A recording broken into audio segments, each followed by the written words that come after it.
working in Versailles is very intimidating because it's the place where I worked. You could be anywhere because you were not seeing the castle. You had no idea that you were in Versailles, so I tried to look at how Le Nôtre worked there. And first of all, he never worked in such places alone, but he had Lebrun and some other friends helping him. Lebrun has been designing the sculptures of three god kings. And so I asked Versailles if I could have in my team somebody else as a creative character.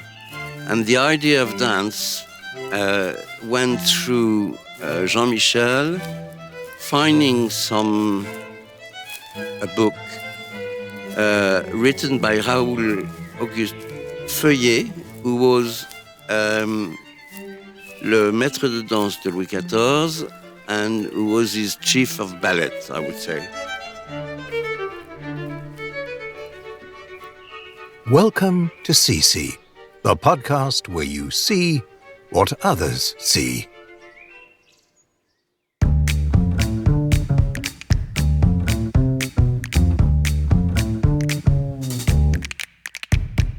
Hi there. Good morning. So today, what are we talking about? Hello? Hello? Can you hear me? Ceci here. Is anyone there? Hi, my name is Ceci. I'm based in Berlin, and I want to welcome you to Ceci, the podcast where you see what others see. In this season, we're talking about movement.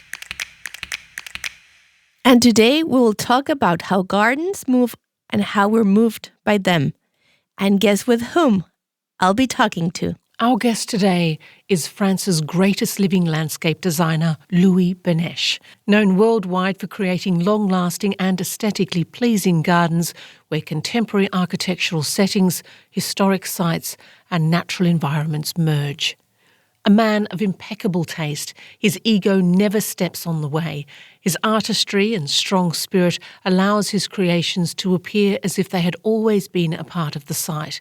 Scenes which he either creates or brings back to life. Capable of unveiling a man of great depths and a rich cultural background, whose love and fascination for nature becomes clear through each of his designs, which prioritises the ground's ecosystems as well as the garden's future upkeeping.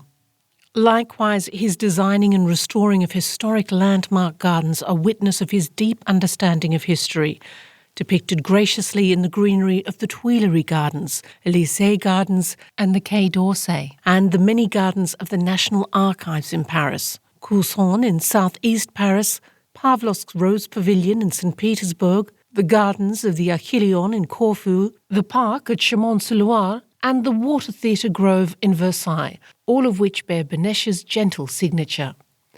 Together with his team, Louis Benech has created over 400 garden and park projects, both private and public, stretching from Korea to Panama, Peru, Canada, the United States, Portugal, Greece, and Morocco.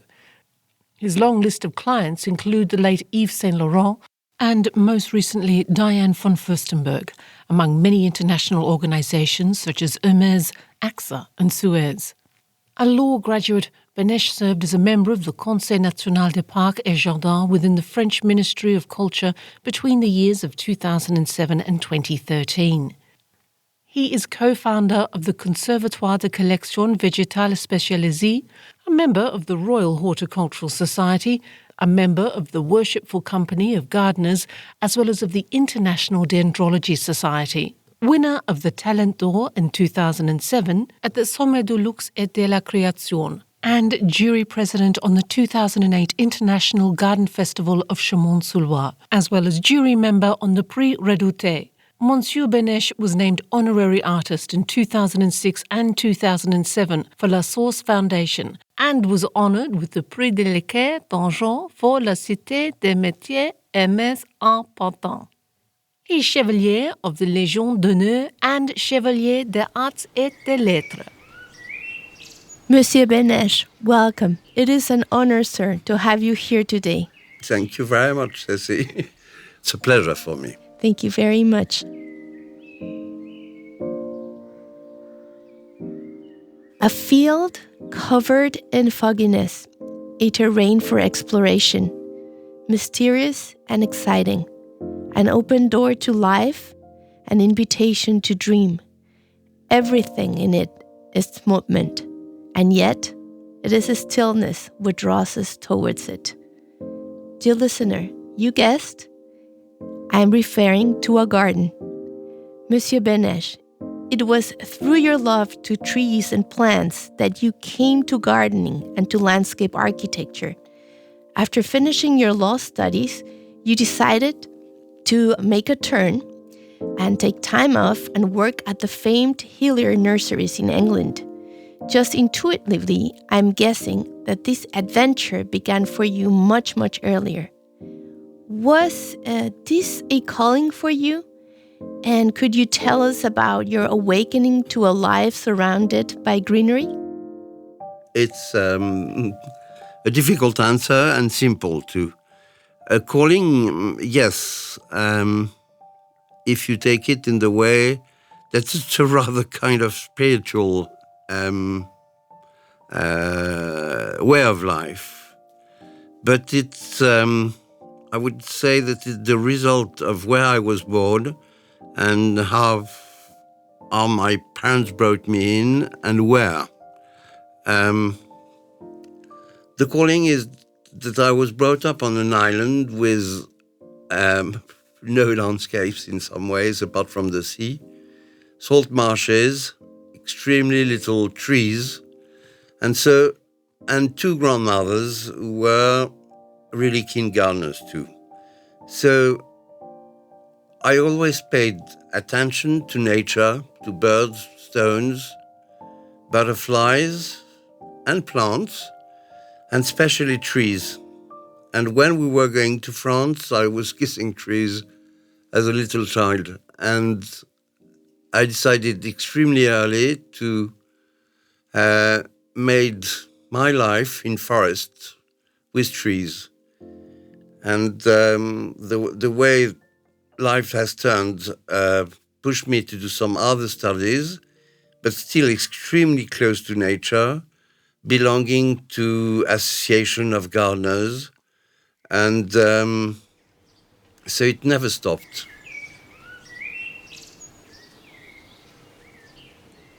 Beatrix Potter, best known for her children's book, which she also illustrated, the most famous of all being The Tale of Peter Rabbit, was a late bloomer gardener. And it was her first governess, Nurse Mackenzie, who exposed her to nature through her visits to the horticultural gardens. And it was there, in those gardens, that she left her imagination run wild. In this serious movement, we have been talking a lot about imagination. We will now hear a poem by acclaimed poet and President Emerita of PEN International, Jennifer Clement.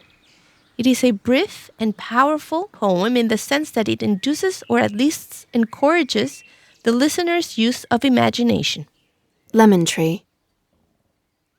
If you climb a lemon tree, fell its bark with your feet and knees, smell its white flowers, rub in your hands its leaves. Remember, the tree is older than you, and in its branches you might find stories. I'd love to know what imaginary this poem created into your mind. And you were mentioning that as a young child you were kissing trees. Absolutely. As you grow older, how has the perception of the presence of a tree changed for you from being a kid through youth, through your adult life? Has it changed at all? I don't think it has changed that much. I've always been fascinated by what it can evocate, what it can smell. When I was working at Hillier's, I couldn't help myself without eating any leaves of any trees I was touching, just to add some piece of memory to what I was touching. And the taste, the smell, the roughness of the bark, everything which was feelings was important to help my knowledge. And it was just fascinating me. Il me semble que ce matin le soleil est un peu moins brillant. Serait-ce la fin des vacances, la fin de l'insouciance? Have you ever heard about people creating moving gardens? I think it's a kind of pleonasm. I must confess the idea and the name of moving gardens is so redundant because, as we were just mentioning in the introduction, gardens are about all sorts of movement. There is light, and with it, there is color. There are hidden perfumes ready to awake in the first hours of the evening, and there is also music coming from the humming of insects or the chant of birds, or even from water. And then there is wind, whistling a storm or whispering and calming breeze. And of course, there is the sky, which is always changing, with all its clouds, moving and framing and silhouetting with shadows. So walking away from this idea of having to put a garden artificially in motion, I'd love to hear from you about that whole natural movement happening in a garden. As you said, there is the induced movement, like the winds, the light. And also what we could say is that in our climatology, which is not the same as the equatorial or tropical places, but in the temperate world, we have some seasons. And that's another movement we are not responsible of. And there is life. And life means growth and birth and death. And that's a movement by itself. And then the second thing I should add is that as the garden in itself, because it's living and it's in a world, is in movement by itself, is that the movement of human beings is very important. I don't conceive any garden without thinking of the motion we have in it, of what we do in it. And we talk about the movement there is when you're in a static place through a window. And it's true that it's never the same every minute. But also, a garden is made to enjoy yourself and to move in and to have different perception of the place where you are looking at, of where you're looking from, or scenting, smelling, touching, and walking, and being in movement yourself. Certainly something that changes the day course, it's light. So let's talk about light. Besides of the richness of the tones and colors it produces, light originates all sorts of movement. Its chameleonic effect allows the viewer to his most intimate projections and recollections.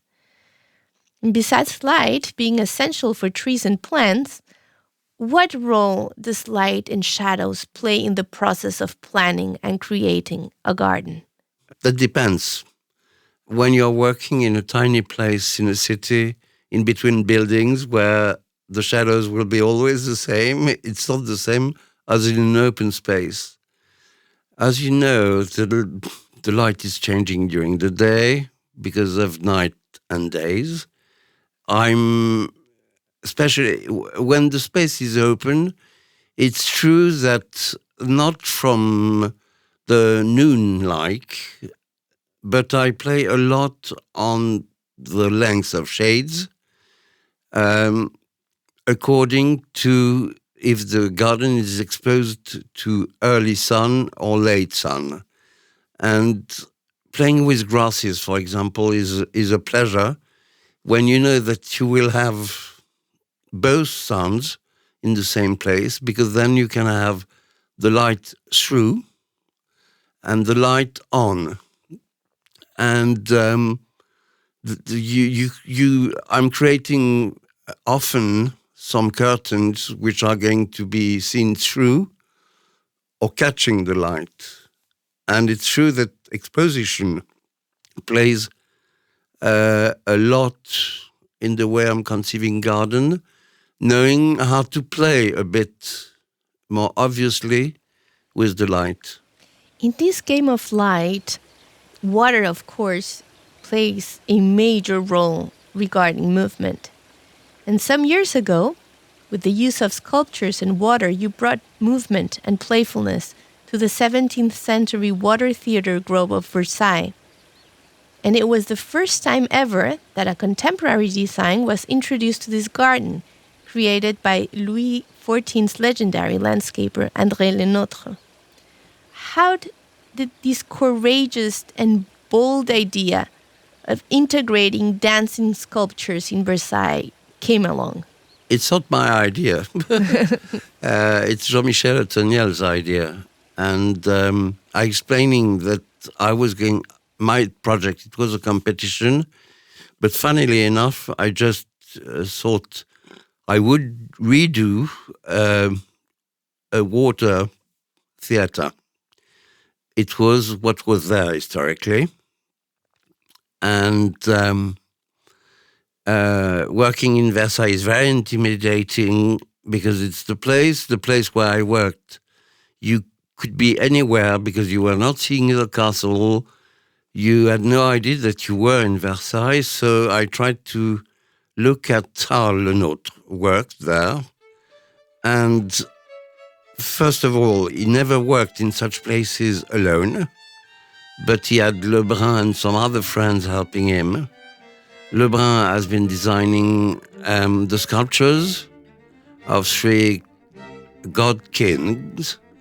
And so I asked Versailles if I could have in my team somebody else as a creative character. And the idea of dance went through Jean-Michel, finding a book written by Raoul Auguste Feuillet, who was le maître de danse de Louis XIV and who was his chief of ballet, I would say. And the very funny thing that the way the king or the people had to place their foot were designed by him. And so... because he was a very good dancer. Yes, he loved dancing. And he loved many things for him. And he loved childhood too, which is very present in the garden. And his love of children pushed me to choose Jean-Michel as being the artist. And that's his idea of thinking about dance. And when he told me that, I couldn't be happier because it was a theater.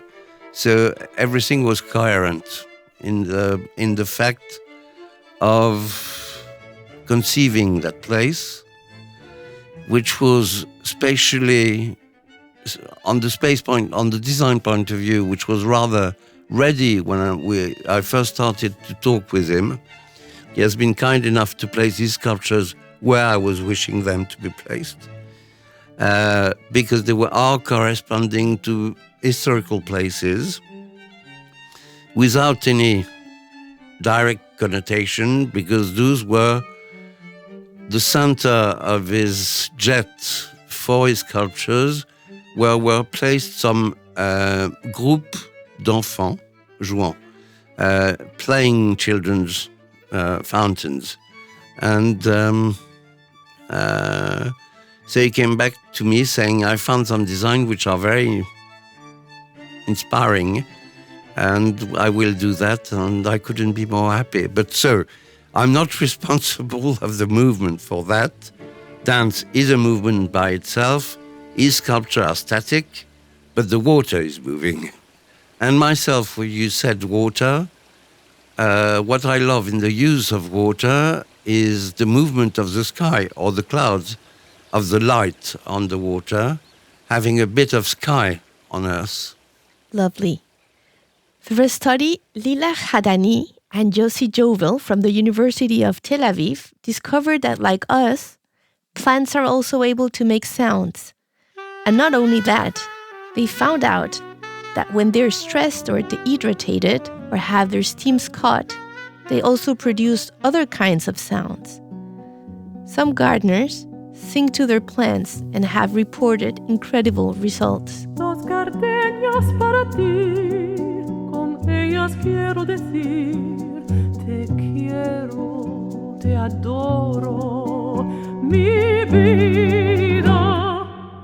This amazing voice we're hearing on the background is mezzo-soprano Marina Viotis, accompanied by the musical instruments of Gabriel Bianco, Jerry Lopez, and Leonard Disselhorst, singing Isolina Camilo's Dos Gardenias from their album Porque Existe Otro Querer.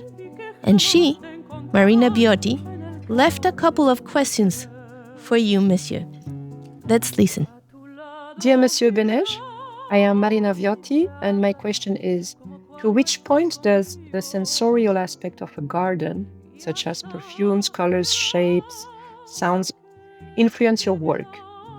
I'm thinking a bit of all those things at the very beginning, but again, it's not influencing my work. It's the result of the work is to think that choosing flowers with smell is a delight for people who are going to enjoy the place. And when I'm doing gardens, it's for the others.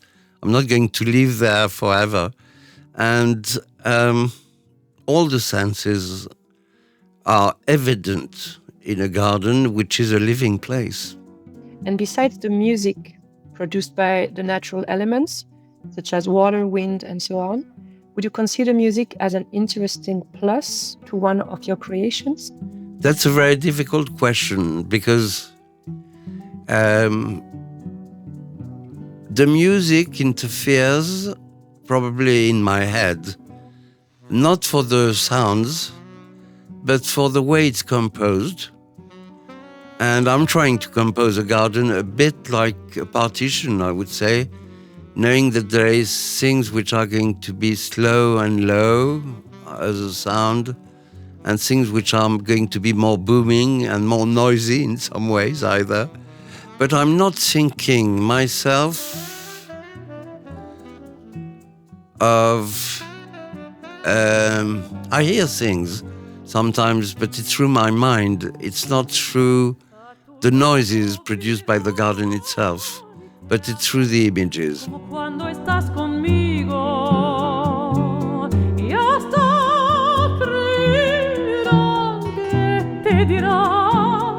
I think a concert of Marina Viotti in one of your beautiful gardens, sir, would be a wonderful thing to experience.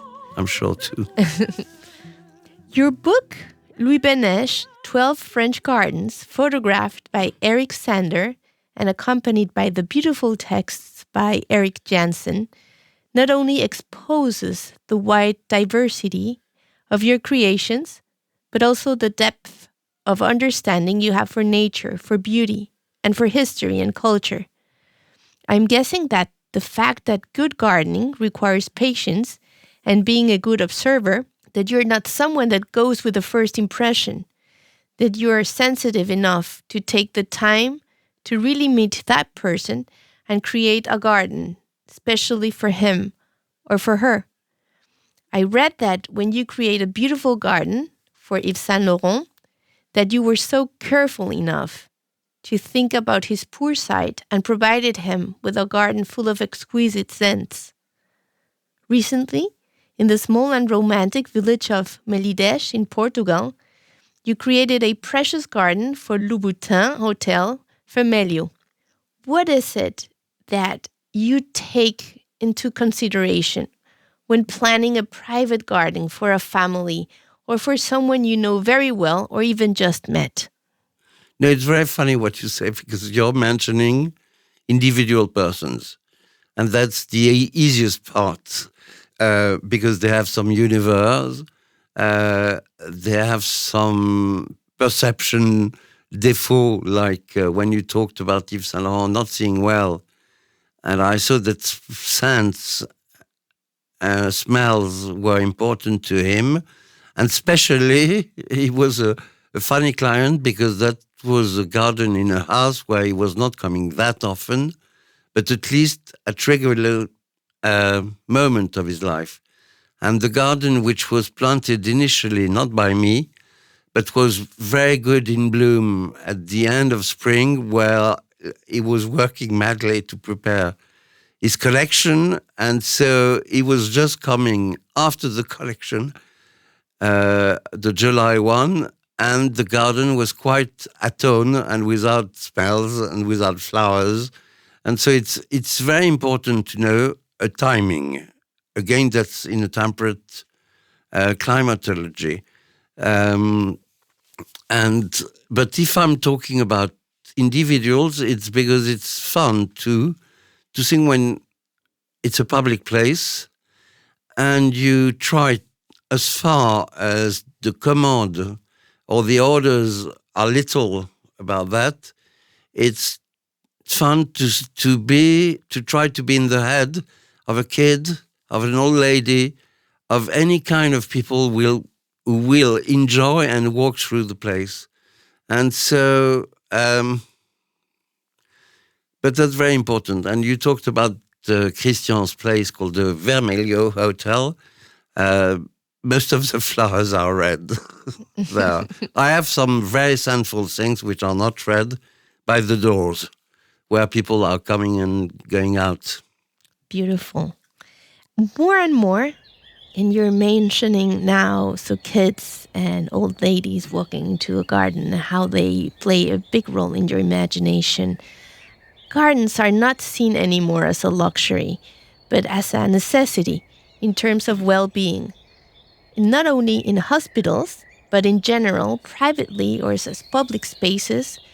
And that, of course, brings a lot of other things into consideration. And I would love to play 2 clips. The first one is Professor Alaoui Lutz talking about the effects of looking at a green garden after anesthesia in a hospital. And the second of cognitive psychologist Dr. Lovett, a former professional dancer himself, talking about the effects of dancing in nature. So we know from some studies, which were already published in the 80s, that surgical patients after anesthesia and surgery who look in a green garden compared to patients who look on a brick wall, that they have less pain and also need less opioids. And there's something really wonderful about connecting with nature and synchronizing our movements, or being inspired by the movements of the leaves on the trees by the wind. And so that's really, really powerful. When we were developing the Dance for Mental Wellbeing program, we first of all filmed all of our dances in a dance studio. And then we took that to a clinical review panel. Now, the clinical review panel was made up of medical experts, but also with people with experts by experience. So people who have experienced a long period of mental health problems. And one of those people who's an expert by experience said, look, you're doing all this dancing in the studio, but wouldn't it be wonderful if you did it outside? And so Darcy Bustle and I created our warm-up and our cool-down outside in nature. And those are the sessions that people really enjoy doing. What relevance do gardens play in big cities in terms of well-being? Should city governments include more green spaces in their cities? And do you think the economic cost of creating these gardens and of their maintenance is worth for the taxpayers? Me? Of course.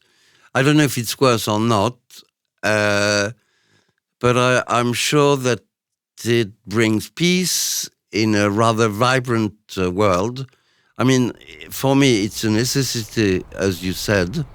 And again, I'm always repeating myself, but gardens are not nature, but it's a human act of bringing natural life into cities, and so it's a necessity to plant and to have even grey skeletons. It's not always greenery, but the fact of the beauty of a tree is all through the moments, and it calms people, probably. Myself, when I'm gardening, I think it's a prayer in the fact that I feel so free. And the way, when I'm working for public places, one of my true stupid terre-à-terre way of seeing is to get rid of the vision of cars, to try to make noise less important, because the city is a very noisy place. So by using, there is plenty of trees with very good corky barks, which are playing on the intensity of noises. So I'm putting all these additional things into my dreams for the others. Prends encore un peu de mon temps. Les nuits sont douces à l'abri du vent.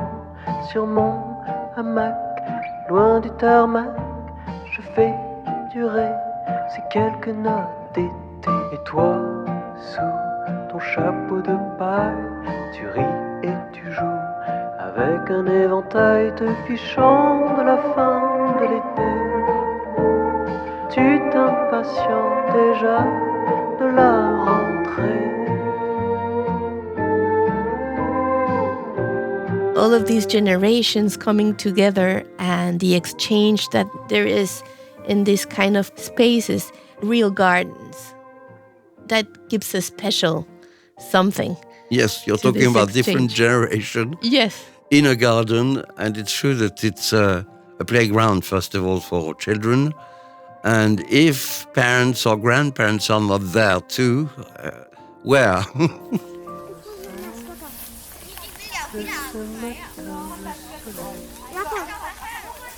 And also, as you mentioned, old people walking and people dealing with their everyday struggles. I think maybe gardens will become like the new temples of the modern cities. I don't know. I don't know either.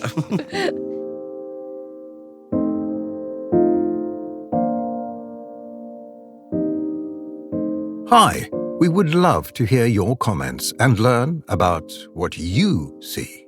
Share your input at www.ccpodcast.com and follow us on social media.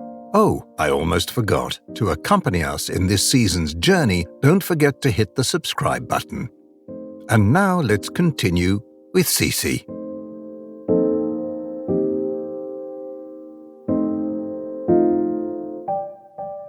So we talked about the mystery and spirituality of the garden. But let's not forget the romance to it. And I'm not only talking about the beautiful stories of love or sweet and passionate gazes witnessed by trees and flowers. I'm talking about romantic ideas too. Whereas writing a novel over seagrass beds or building up an identity, gardens and landscapes have played an enormous role in the way history has been written and in the way we relate to that history. As we've heard in the introduction, during your long and proliferous career, you created more than 400 gardens that span throughout the world, and among them, the Tuileries in Paris and Pavlovsk's Rose Pavilion in St. Petersburg, Russia. So a garden can become an invitation for future generations to see throughout the past and understand the meaning of our collective history. And you were mentioning already this in your introduction of Sculptures in Water in Versailles. How do you manage to remove, or better to say, how do you manage to renovate a historical garden without interfering with its historical narrative that it's intimately linked to a collective identity. That's interesting because today, when you're working in a place which was written by somebody else, it's quite difficult to redo it exactly. It's impossible to know that maintenance techniques, a number of people, and have changed. And I'm trying to adapt myself without cheating about a vision people had at one time, and which is quite a phantasm, because we were not there. And we know, I mean, there is closer gardens, the 19th century ones, we have pictures. But before, we have just drawings, paintings, and so an interpretation of the artist who has been drawing or paint the place. But it's a general atmosphere, some point of report, and it's maybe in historical gardens where I'm working in a more conceptual way, trying to know the most of what was written or supposed to be written, to try to go on with the same story, not to lie, but writing it, of course, differently. And generally speaking, and if I'm talking about concepts, it's because there is knowledge behind that. While in most of the gardens, I'm working on the context I find in front of me, and I'm playing with it. And I'm not that intellectual, and I'm just trying to hide things which I don't want to see, to enhance things that I prefer to see. It's very practical, generally speaking.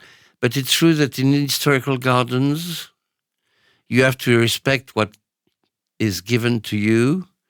And the funny thing, it's maybe I'm going too fast, but I would say that the garden is never dying in the way that it's in perpetual movement, that it succeeds itself also, and you can play with what has been naturally or spontaneously growing there, not by a human wish. You can play on many registers, but to keep a feeling and a sense of a past time. And talking about identity, we're going to hear Tenzin Choigil Sherpa, glaciologist and grandson of Kancha Shepherd, the last survivor of Sir Hilary's expedition to Everest, talk about growing up in the skirts of Mount Everest. Living in such a beautiful environment in the foothills of such grand mountains, it will have an influence on your life and the perspective on how you perceive life at the same time. Like when you talk about the mountains, there is this boldness, there is this strength that you get from it, there is this resilience that you understand from the mountains. But at the same time, like me coming from a climate perspective, regardless of how strong and how rigid these mountains are, they can be very fragile. They can be very unpredictable at the same time. So that's exactly life, right? You might have a strong foundation, you might have a strong build of everything, but at the same time, everything can go wrong at any time, or there could be any unpredictable events. So, in a way, I think I perceive that is what I learned from the mountains. Do you think that landscapes of the place we're raised influences the way we look at the world?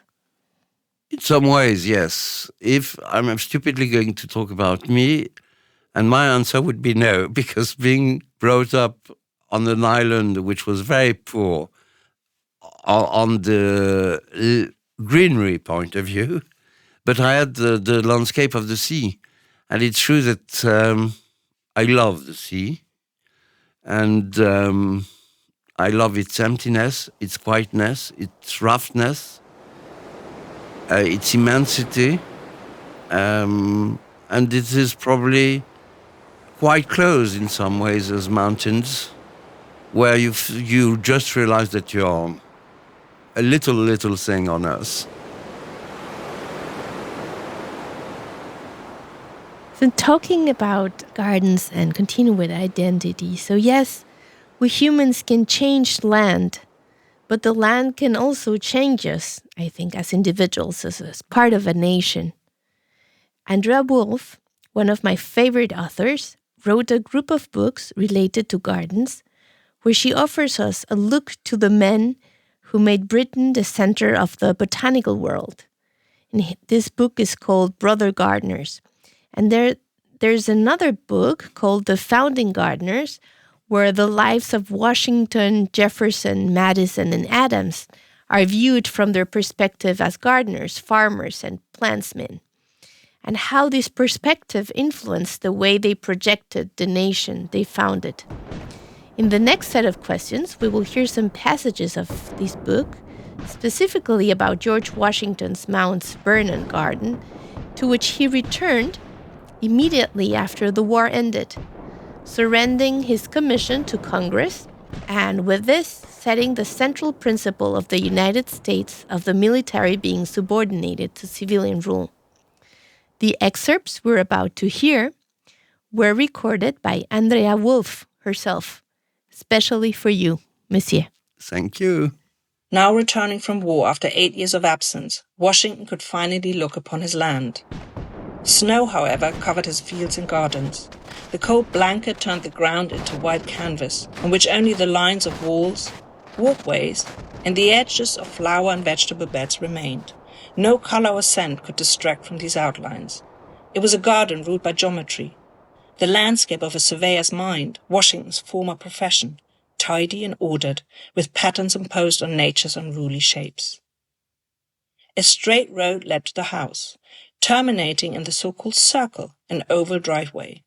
On each side of this road was a large square walled garden containing fruit and nut trees, vegetable plots, and some ornamental flower beds. The symmetry continued with the outhouses that extended neatly from the two walled gardens to each side of the house. Yet something wasn't right. As Washington surveyed his garden, he was struck by the austere formality, the straight driveway, and sense of confinement. The brick walls around the two square gardens enclosed much of the ground that lay in front of the house. By contrast, the outhouses and mansion, which sat exposed on the highest ground, seemed almost naked against the large expanse of the lawn at the back. During Washington's absence, his estate manager had planted the flowering shrubs and trees, as he had instructed, in two groves without any order or regularity.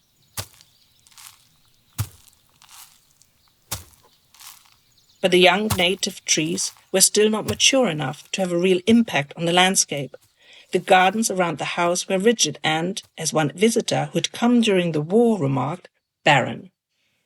Which would you say are the principal elements that help identify an American garden from an English garden? That depends when, and that depends again of the place. Mount Vernon is in a rolling countryside, and you have beautiful views. And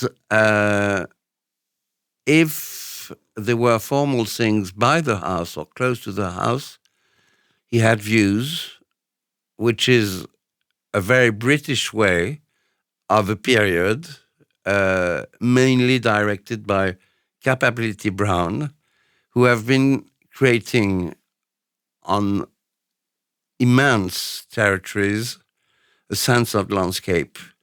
By playing with it, by overplanting trees, knowing that some of them would be turned down, to refine and to play on material which is kind of nature, which is living material.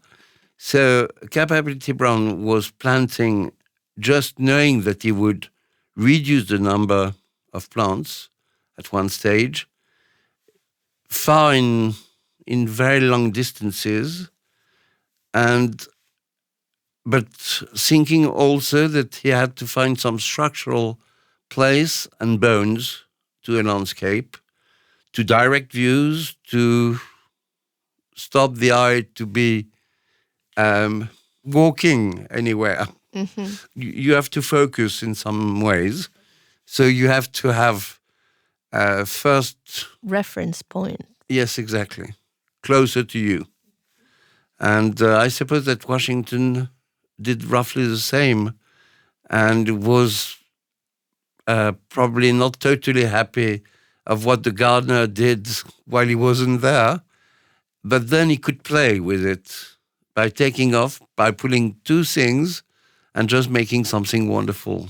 So we'll continue hearing Andra Wolf, and this time she will be talking about Washington's Bowling Green Garden. In front of his house, where the straight driveway and the adjoining walled kitchen and fruit gardens covered most of the ground, he planned a large bell-shaped tract of lawn instead, the Bowling Green, hugged by a winding walk on both sides, along which he envisaged hundreds of American trees and shrubs planted in irregular drifts and heights. In order to create the sinuous openness of the Bowling Green, he altered the shape of the enclosed gardens by reducing them to almost half of their original width and adding a curved wall to extend their length.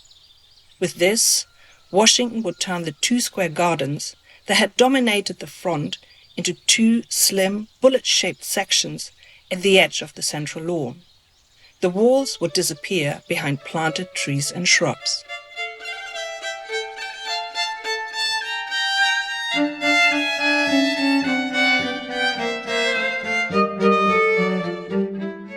Regarding gardening, you have horticulture, architecture, landscape design, and when creating intimate spaces, gardens inside other gardens, even interior design. And to all of these subjects, symmetry and proportion are both essential. You were talking about these points of reference and also about spontaneous elements that come along. What role does flexibility plays in the game of symmetry and proportion? Symmetry is one thing, which is a pure design. And for example, going back to Le Nôtre, people made him a pope in symmetry. And if you look at his plans, it's totally, it's a bit short. What he was trying to find was balance, I would say, more than symmetry. And the balance is a way of feeling well yourself.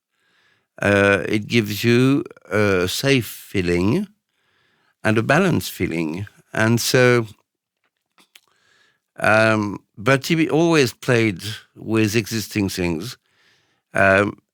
Sadly, as you may know, Mansart did La Colonnade in one of his bosques, which was called Le Bosquet des Sources, meaning, and it was a very informal bosque with little ponds and lakes. And when it was destroyed, he came back from Italy, discovered the Colonnade, was probably quite unhappy, and so he redid a Bosquet des Sources at Le Grand Trianon. And reading about it, I realized that he played with the existing trees, not to put a lake or a pond where a tree was, but just changing his designs because of existing things. And so that's a wonderful way of seeing nature and respecting it too. And it's true that his perspective can be seen as being rigid, but most of them are clipped. And so when he had a vision of a place, he knew what would be the vision because he knew that it would be maintained the way he was wishing it. And and that has been bringing naturally informal gardens. And Versailles was turned into a mess under Louis XVI, just before the French Revolution. And we know it's thanks to wonderful paintings of Hubert Robert. And you said that I was the first one to touch Le Nôtre's place. It's not the case, because Louis XVI did it, but restoring. But he gave a commission of a new Bosquet du Marais, which was Les Bains d'Apollon, which has been changing many times during history, and which is still a grotto with the wonderful 17th century sculptures of La Grotte de Tétis, which was then called Les Bains d'Apollon in Le Nôtre's time. Let's hear Andrea Wolf talk about Washington's horticultural knowledge and the balance this allowed him regarding design and symmetry. The new walk, his Serpentine Road, which circled the bowling green, was lined with trees that were placed promiscuously without order, as Miller instructed. Washington planted tall trees such as black gum, American linden, which Clinton had sent from New York, and aspen, which he had procured from Fairfax, Virginia. As undergrowth, he chose mountain laurels, which in spring opened their puckered pink flowers like mini umbrellas. Many of the species that Washington collected in the surrounding forest were spring-flowering shrubs that would also look magnificent in autumn. Sassafras, for example, paraded exquisite yellow flowers on its naked branches in early spring and colorful leaves in autumn. Similarly, the flowering dogwood, one of Washington's favorites, impressed with its perfect alabaster blossom in April and May and its brilliant red foliage in October. Painting with his trees, Washington contrasted the smooth, white bark of the aspen against the furrowed trunk of black gum, and set the fluttering large leaves of maples against the tiny, drop-like leaves of honey locust. The rigid conical shape of young red cedars provided vertical brushstrokes, while the mountain laurels spread in looser, more horizontal lines. In autumn, the buttery yellow of the tulip tree and aspen would make a wonderful background to the fiery reds of black gum and maples. All his life, Washington had observed the landscapes around him, and now this intimate horticultural knowledge helped him to place the trees and shrubs in groups that would show off their beauty in the most effective way. Monsieur Benech, in talking about balance, is there something distinctive about your gardens? Is that they never look forced or tortured, but to the contrary, they blend into the landscape naturally. How do you achieve this balance between something structured and formal with a gorgeously wild landscape? I don't know if it's me, but in England, after the famous period of Capability Brown, arrived the 19th century with smaller places where people have been still keeping plenty of clipped, organized structures, like yew hedges, and then planting trees which were not going to be pruned, not going to be tortured in some ways. And myself, I'm the result of all those past moment or movement in history, makes that you feel free to adapt the way you will write something to the place, to the people living there, to their taste, to their wishes. And I love things which will not need a lot of cares. When Washington is talking about his mountain laurel or colors of his tulip poplars and sweet gums, it's the colors he's thinking of, and of course he's not going to touch them, and he will leave them grow the way they wish, the way they will. And as you know, you plant two same trees next to each other, and one is going to be bigger one day. And so that's nature. and that you can't decide anything. And that's why, if you wish symmetry, it's only by keeping, grooming, and maintaining in a way which is not going to be as free as we want. The freedom sometimes is a vision. And like in Japanese garden, they look free, but they're totally maintained. And you see 10 wonderful chaps climbing into a pine tree just to pull 4 needles that way to oblige a branch to grow a bit more lower. And but in a vision which will look like nature, but which is totally the result of the human mind. So we are living in a very funny place and in a very funny time, because there is some act that you can't do anymore because of less people knowledgeable about gardens or about maintenance. And of course we go to more freedom in many ways, naturally.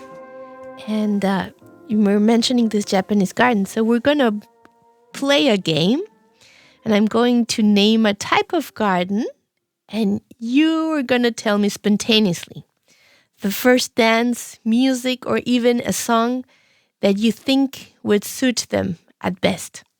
Ready? Yes, I'm not sure I will understand. Okay, so in your mind, if you enter a French garden, which beat would you give it? I would say some Lully or some Rameau music. Okay, an English garden? That's more difficult, because in between Benjamin Britten and Purcell there is a bit of a gap, but it would be romantic music in many ways, like plenty of German writers like Schubert and yes, many people, or Wagner, some ways. But Wagner is more landscapes, I would say, more than gardens. Oh no, I know some Berlioz music probably. I think that would be perfect. And what about an American garden? Gershwin. Of course. No, American garden, it's very funny, but American gardens for me are most of their roots are British. So again, it would be British in the way that it's a mixture of formal and informal. And then it would be modern composers. And what would you play in the garden of, let's say, a specific garden in Christian's Louboutin Hotel, Vermilion? What would you play, let's say, when entering that beautiful hotel? Knowing well the guy, I know that he's crazy enough to what was the poor director of the French opera till recently, Venezuelan, help me. He has been doing things by making plenty of people playing madly, South American music, loud and fun and joy and... Dudamel with their mambo. Exactly. With the mambo. That's very Christian's type of... He would hate it knowing what I'm saying. Thinking he is more Rolling Stone type of guy.